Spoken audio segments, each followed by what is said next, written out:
সূরা কাউসারের প্রথম আয়াতের যে ব্যাখ্যা গত পর্বে করেছিলাম সেটি পরিপূর্ণভাবে শেষ করতে পারি নাই। এই পর্বে বাকি অংশ করছি। আজকে হচ্ছে এই সূরা কাউসারের প্রথম আয়াতের দ্বিতীয় পর্ব। তে এই যে ইন্না তাইনা কাল কাউসার, নিশ্চয় আমি আপনাকে কাউসার দান করেছি। মহান আল্লাহ পাক বললেন তার প্রিয় হাবিবকে।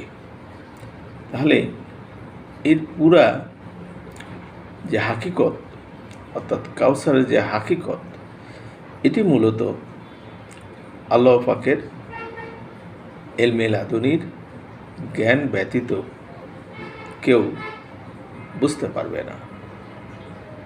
তো এখন এই গভীর রহস্যটি হচ্ছে, দেখুন, যখন এই সূরা মক্কায় নাজিল হয় তখন রাসূল সাল্লাল্লাহু আলাইহি ওয়াসাল্লামের ছোট দুইটি শিশুপুত্র ছিল।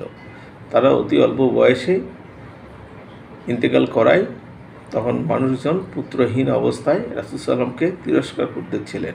তখন আল্লাহ পাক এই আয়াত নাজিল করে বলেন, প্রথমে বলে ইন্না তাইনা কাল কাউসার, আমি আপনাকে কাউসার দান করেছি।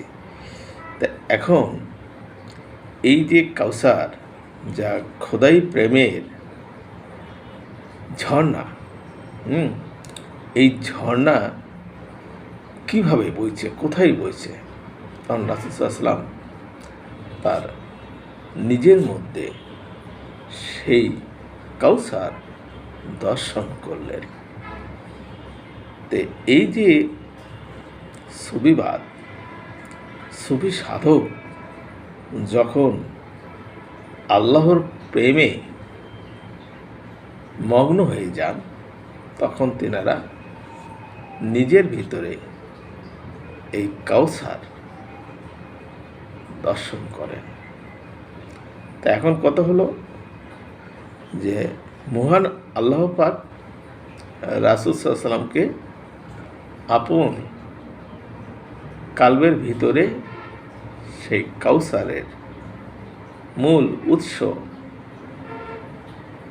দর্শন করে দিয়েছেন। এই প্রথম আয়াতের এই মূল কথাই হচ্ছে এটি। আমরা এর পরের তৃতীয় পর্বে দ্বিতীয় আয়াতের আলোচনা করব। ধন্যবাদ।